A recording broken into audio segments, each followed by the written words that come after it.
Picture this. The year is 1212. Europe is restless, scarred by war, famine, and endless struggle.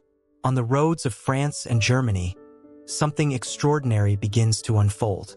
Thousands of children, some barely old enough to hold a staff, others in their early teens, set out on foot, barefoot and hungry, carrying nothing but wooden crosses, scraps of food, and songs of faith. There are no knights in shining armor leading them. No horses, no siege engines, no banners of war. Instead, this army is made up of shepherd boys, peasant girls, and wide-eyed youths who believe they have been chosen by God Himself to succeed where kings and crusaders had failed. They march with a single, impossible conviction: that their innocence will open the gates of Jerusalem, that where hardened soldiers had faltered, they would triumph. Some believe the seas will part before them, just as the Red Sea parted for Moses. Others are certain that Christ Himself has called them, and nothing could stand in their way. For weeks, townsfolk watch in awe as these children pass through their villages. Some kneel in prayer, believing they are witnessing a miracle.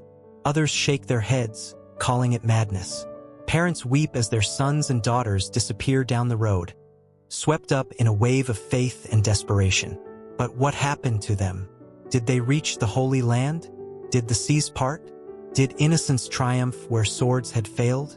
The answer, as history records, is far darker and far more tragic. Few of these children ever returned home. Many perished along the way. Others were betrayed, sold into slavery, or simply vanished into the silence of history. This is the story of the so-called Children's Crusade, one of the most haunting and mysterious episodes of the Middle Ages. A story rarely told in schools, yet one that reveals the dangerous power of faith, the vulnerability of the young, and the way desperation can move entire nations to believe the impossible. And it begins with two children, one in France, one in Germany, who claimed they had been chosen to change the world. To understand how thousands of children could abandon their homes in 1212 and march toward the Holy Land, we need to step back. The Children's Crusade didn't appear out of thin air. It was the product of a world that had been at war with itself and with distant lands for over a century. A world where faith, desperation, and rumor could move mountains. The Crusades began in 1096, when Pope Urban II called on Christians to take up arms and reclaim Jerusalem from Muslim control. The idea spread like wildfire. Thousands of knights, peasants, and even entire families poured eastward in what became the First Crusade. Against all odds, they succeeded, capturing Jerusalem in 1099. For a time, it seemed like divine will was on their side. But holding the city was another matter. Over the next 100 years, Christian control in the Holy Land weakened. The Second Crusade ended in disaster. The Third Crusade brought legendary figures like Richard the Lionheart, but even he failed to retake Jerusalem. By the time the Fourth Crusade came around in 1204, things had spiraled so badly that crusaders never even reached the Holy Land. They sacked the Christian city of Constantinople instead. The result? By 1212, people were losing faith in kings and knights.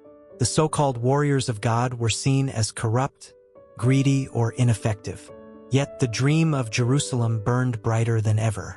Ordinary people, especially the poor, still believed it was their duty to reclaim the Holy Land, if only the right kind of crusade could be launched. Life in early 13th century Europe was harsh. Famine struck often, harvests failed, and disease swept through villages without warning. The poor had little to cling to but faith. Children grew up on stories of saints, miracles, and biblical heroes. They heard priests preach about the glory of the First Crusade, about the suffering of Christians in the East, and about how God could raise up even the lowliest soul to do great things. So when whispers began of a new crusade, not led by corrupt knights, but by the innocent, it spread like wildfire. The spark first caught in France. In the village of Cloyes, a 12-year-old shepherd named Stephen claimed to have received a vision of Christ himself. Christ, he said, appeared disguised as a poor pilgrim and handed him a letter addressed to the King of France. The message was clear. Stephen had been chosen to lead a holy mission. Word of the boy prophet spread quickly. Crowds gathered to hear him preach. He performed what many believed were miracles. Soon, Thousands of children and even adults were swept up in his vision. They joined him, convinced that their purity would succeed where armies had failed. Stephen promised that the seas would part for them, that Jerusalem would fall without bloodshed, and that their youth was not a weakness but their greatest strength. Meanwhile, across the Rhine in Germany, another boy was preaching a similar message. His name was Nicholas, a shepherd or farm boy from the town of Cologne. Like Stephen, Nicholas claimed he was divinely chosen to lead a crusade of the innocent. His words inspired thousands, perhaps as many as 7,000, to follow him. Nicholas's group was remarkable for its sheer determination. While Stephen's followers marched through France toward the Mediterranean, Nicholas led his crusaders south across the treacherous Alps, through blistering summer heat, hunger, and exhaustion. Many died along the way, but still they pressed on. It may seem unbelievable to us today that children could take on such a mission. But in the medieval mindset, children were seen as spiritually pure, untainted by the sins of adulthood. Chroniclers of the time often wrote that it was their innocence that made them worthy of such a task. And yet, historians debate just how many were truly children. Some were no doubt young boys and girls swept up in religious fervor. But others may have been poor peasants, wandering beggars, or even adults mislabeled as children because of their lowly status. In the language of the Middle Ages, children of God could mean not just literal kids, but the poor and humble. Still, the story as it reached villages across Europe was simple and electrifying. God had chosen children to do what kings and knights could not. By the summer of 1212, the movement had grown unstoppable. In France, Stephen's army of children marched toward Marseilles, singing hymns and carrying crosses. In Germany, Nicholas's followers trudged south toward Italy, hoping the seas would part for them. Parents begged their children not to go. Priests warned them of danger, but faith and rumor were stronger. Witnesses said the roads were filled with singing children, their voices echoing across the valleys. Some townsfolk wept at the sight, believing they were watching a miracle unfold. Others shook their heads, certain disaster awaited. What came next would prove them right. By midsummer 1212, Europe was buzzing with rumors of miracles. Pilgrims, travelers, and merchants spread the word. Children were marching for Jerusalem. They said the seas would part before them, the Holy Land would be freed, and a new age of peace would dawn. For people living in a world of famine, disease, and endless war, the very idea felt like hope made flesh. And so the marches began, not one, but two. One in France, led by Stephen of Cloyes, and another in Germany, led by Nicholas of Cologne. Each followed different paths, but both were driven by the same powerful dream. Stephen's followers swelled to the thousands as he traveled across northern France. Chroniclers describe villages emptying as children slipped away from their homes, eager to join his holy cause. Some were as young as 8 or 9. Others were teenagers, strong enough to walk for days but too young to fight in a traditional army. Adults joined, too, peasants, wandering beggars, even a few priests. But Stephen remained the center, a boy said to perform miracles. One story claimed he made bread multiply to feed the hungry, another that he healed the sick with a touch. Whether or not these miracles actually happened, the tales drew more followers every day. Stephen promised that once they reached the Mediterranean Sea, it would dry up and open a path to Jerusalem. No blood would be spilled. The Muslims would either convert or surrender peacefully. It would be the purest crusade in history, and so they marched south. Singing hymns, waving small crosses carved from wood, they passed through towns where people either cheered them on or warned them to turn back. Parents wept as they watched their children disappear down the road. Some tried to stop them, but the movement was like a flood, too large, too powerful, too full of faith to resist. Meanwhile, Nicholas of Cologne was gathering his own following across the Rhineland. His message echoed Stephen's. The children of God, not knights or kings, would reclaim the Holy Land. Thousands believed him. By the time Nicholas set out from Cologne, his group may have numbered around 7,000. Their journey was far more grueling than Stephen's. To reach the Mediterranean, Nicholas and his followers had to cross the Alps, one of the most dangerous mountain ranges in Europe. Picture it.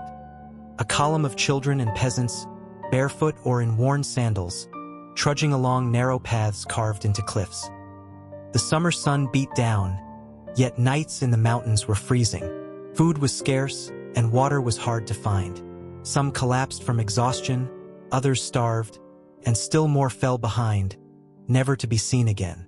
And yet, despite the losses, Nicholas's group pushed on. Chroniclers wrote that their singing could be heard echoing through the valleys, a haunting chorus of voices carrying prayers skyward as they climbed. For both groups, the journey was brutal. In France, Stephen's followers were pelted by summer storms. Many had only thin cloaks or rags for clothing. Few carried money. They begged for food at monasteries or relied on the charity of villagers along the way. Some townsfolk saw them as holy pilgrims and gave what little they had. Others turned them away, fearing that such a mass of hungry children would strip their stores bare. In Germany, Nicholas's crusaders faced even harsher trials. Crossing the Alps meant days of steep, winding climbs, treacherous river crossings, and mountain passes where avalanches or rockslides could strike without warning. Chroniclers say many died from hunger, cold, or sheer exhaustion. But those who survived believed their suffering only proved their faith. To those watching from the outside, the Children's Crusade was baffling. Some chroniclers wrote of it as a miracle, proof that God could inspire the pure of heart to succeed where kings had failed. Others saw it as madness, a tragic delusion that would lead only to suffering. Even within the church, opinions were divided. Some priests encouraged the children, blessing them on their way. Others condemned the crusade as folly, warning that God had never sanctioned it. The Pope himself would later deny ever supporting the movement. But none of that mattered to the children. They believed every hardship was a test of faith. Every mile brought them closer to the sea, where the miracle they had been promised would reveal itself. By late summer, both groups were closing in on their destinations. Stephen and his followers reached the great port city of Marseilles. The Mediterranean stretched before them, vast and endless. They believed that God would part the waters, just as the Red Sea had parted for Moses. Nicholas's group, battered and weary, finally descended from the Alps into the city of Genoa. They, too, expected the sea to open a path. Some accounts even say they stood on the shore for days, waiting for the waters to retreat. But nothing happened. The sea remained where it was, calm and unmoved by their prayers. For the first time, cracks appeared in the children's faith. Had they been wrong? Was the miracle delayed? Or was something darker awaiting them? This was the moment of truth. After weeks, for some months, of suffering, hunger, and endless walking, the dream of an easy, miraculous victory began to crumble. And yet, the story was not over. At Marseilles, Stephen's followers were offered ships to carry them to the Holy Land. At Genoa, Nicholas's group faced difficult choices: to stay, to return home, or to continue deeper into Italy. The children had come so far, driven by faith alone. But now they stood at the edge of disaster, and soon tragedy would fall upon them. When Stephen of Cloyes and his thousands of followers reached Marseilles, they were exhausted, starving, and yet still clinging to their faith. Before them stretched the glittering blue expanse of the Mediterranean. According to Stephen's promise, the waters should part, allowing them to walk dry-shod to the Holy Land. But the sea remained silent. Day after day they prayed. Children waded into the shallows, waiting for the tide to retreat for good. Pilgrims pressed their faces into the sand, begging God for a sign. And yet no miracle came. Just as despair threatened to crush them, salvation seemed to appear, not from God, but from men. Two wealthy merchants of Marseilles, Hugh the Iron and William the Pig, approached the Crusaders with an offer. They had ships, they said. They could carry the children across the sea. Best of all, they would do it for free, out of the goodness of their hearts. It was an answer to prayer, or so it seemed. 7 ships were prepared, and hundreds of children clambered aboard, waving to those left behind. For many, it was their first time on the sea, and hope surged in their hearts. At last, they were going to the Holy Land. But what happened next was one of the most infamous betrayals of the Middle Ages. Chroniclers tell us that 2 of the ships sank in a storm near Sardinia, drowning nearly everyone aboard. The remaining 5 vanished into the horizon, never reaching Palestine. Later accounts claimed the merchants had secretly arranged to sell the children as slaves in North Africa. Some were said to have been carried to Egypt, where they were forced into servitude. Others may have ended up in brothels or labor camps. Their fates were never fully recorded. For the parents back in France, waiting in vain for their children's return, the loss was devastating. The promise of a miracle had ended in betrayal and slavery. Meanwhile, Nicholas of Cologne and his weary crusaders arrived in Genoa after crossing the Alps. Like Stephen's group, they believed the sea would part for them. Chroniclers described the children standing on the shore, singing hymns, waiting for the waters to retreat. But the sea remained still. The citizens of Genoa watched in bewilderment as the ragged procession crowded their docks. Some Genoese offered food and shelter. Others mocked the children's foolishness. Days passed and still no miracle came. Eventually, the leaders of Genoa declared that anyone who wished could stay and settle in the city. A number of Nicholas's followers, too tired and disillusioned to continue, accepted the offer and remained there. But Nicholas pressed on. Determined to fulfill his mission, he led the remaining crusaders farther south, toward the city of Pisa and eventually toward Rome itself. The journey was punishing. The heat was brutal, food scarce, and many children simply collapsed by the roadside. When Nicholas finally reached Rome, he sought an audience with Pope Innocent III. The Pope reportedly praised their devotion and faith but told them they were too young, too weak, and too unprepared for such a mission. He released them from their crusading vows and ordered them to return home. But home was far away, and for many, the road back was impossible. Disease, starvation, and despair claimed countless lives on the return journey. Some simply disappeared into Italy, never heard from again. By the end of 1212, both crusades had collapsed. In France, Stephen's followers had been betrayed by the merchants. Some drowned, others were sold into slavery, and only a handful ever made it back. In Germany, Nicholas's crusaders were scattered. A few remained in Genoa, some trudged home in shame, others perished on the road. Nicholas himself returned to Cologne, where his fate is unclear. Some sources say he was executed for leading so many to their deaths. The grand vision of an innocent army conquering Jerusalem had ended in disaster. Instead of a holy triumph, the Children's Crusade became a tragedy of lost lives, shattered families, and broken faith. In the aftermath, stories spread like wildfire. Some said the children who vanished had been betrayed by wicked merchants. Others claimed God had taken them up into heaven, sparing them from the sins of adulthood. Still others insisted they had reached the Holy Land after all, and their fate was simply unknown. The truth was far less romantic. Most never returned. Those who did were scarred, hungry, and broken, bringing home tales of hardship and betrayal. Parents wept, towns fell silent, and what had once seemed like a miracle became a cautionary tale whispered across Europe. The Children's Crusade had ended, not with Jerusalem reclaimed, not with seas parted, but with betrayal, death, and tragedy. And yet, the story was far from forgotten. Chroniclers across Europe seized on it, shaping it into legend, warning, or myth depending on their purpose. But the question remained, how could such a thing have happened at all? When the Children's Crusade collapsed, Europe was left reeling. Families waited in vain for their sons and daughters to return. Villages that had emptied out with singing children now sat in silence. Some children limped home after months on the road, gaunt and scarred, telling stories of betrayal, hunger, and death. But most never returned at all. The grief was enormous.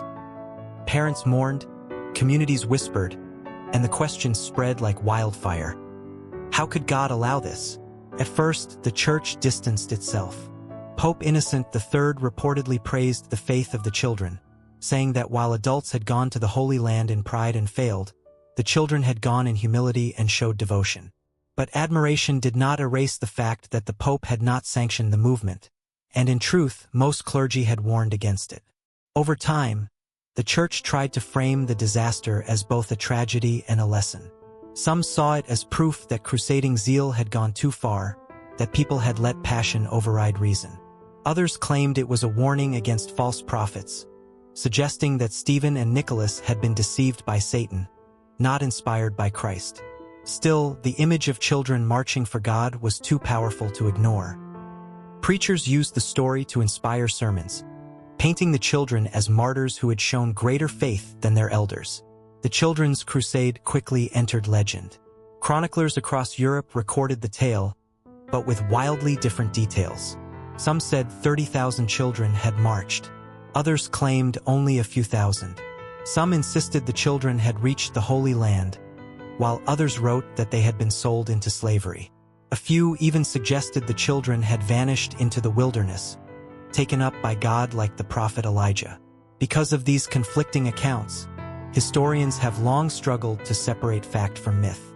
What is certain is that large groups of young people, whether literal children or the poor described metaphorically as children of God, did march in 1212, and that many perished or disappeared. For the parents left behind, the loss was devastating. Imagine watching your child vanish down the road, swept up in religious fervor, only to never see them again. For many villages, entire groups of youths were lost, leaving gaps that would be felt for generations. Some parents blamed the church. Others blamed the leaders, Stephen and Nicholas. Still others resigned themselves, believing that God's will had simply been done. In an age where life was already fragile, where disease, famine, and war claimed lives daily, the disappearance of the children became another wound in a world already scarred by suffering. Even today, historians debate the true scale and nature of the Children's Crusade. Was it really an army of literal children?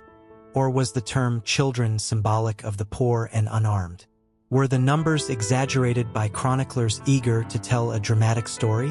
What seems clear is that there were at least two movements, Stephen's in France, Nicholas's in Germany, and that both ended in tragedy. Beyond that, the details blur between history and legend. But perhaps that's why the story has endured. The image of innocent children marching with nothing but faith, only to be betrayed and lost, is unforgettable. It speaks to the power of belief and the dangers of blind faith. For medieval Europe, the Children's Crusade became both an inspiration and a warning. Inspiration because it showed that even the youngest and humblest could dream of changing the world. A warning because dreams without wisdom can lead to disaster. The tragedy haunted Europe for centuries, passed down in chronicles, sermons, and whispers. And yet, despite its scale, it remains a story rarely told in classrooms today. Perhaps because it's a story without heroes, only victims. A story of innocence manipulated, faith betrayed, and children lost to history. The Children's Crusade is a story that challenges everything we think we know about the Middle Ages. When we imagine the Crusades, we picture knights, kings, and armies clashing over holy cities. Rarely do we imagine children, unarmed and barefoot, marching with nothing but faith in their hearts. And yet, in 1212, that is exactly what happened. Children, or the poor described as children, took to the roads of Europe, convinced that God had chosen them to achieve what no king or knight could. They faced hunger, disease, betrayal, and death, yet they pressed on with an innocence and conviction that is almost unimaginable today. Why isn't it taught in schools? Perhaps because it's messy. The story has no neat ending, no victorious battle, no triumphant return. Instead, it is a tale of suffering and loss, of faith misused, and of thousands of lives cut tragically short. It forces us to confront the uncomfortable truth that history isn't always about glory. Sometimes it is about tragedy, injustice, and the consequences of blind devotion. Yet the Children's Crusade endures, not as a tale of victory, but as a lesson. It reminds us of the power of belief, the dangers of manipulation, and the vulnerability of the innocent in a world driven by ambition and greed. It teaches that even the most miraculous-seeming mission can hide peril, and that courage alone is not always enough. And perhaps most importantly, it invites us to remember the faces behind the history. The young voices, singing hymns along dusty roads, hoping to change the world and paying the ultimate price. Their story is a cautionary tale, a legend, and a tragedy, all rolled into one. For the Children's Crusade, the march never ended in Jerusalem, but it continues in memory, a haunting reminder of faith, hope, and the human cost of history's forgotten stories.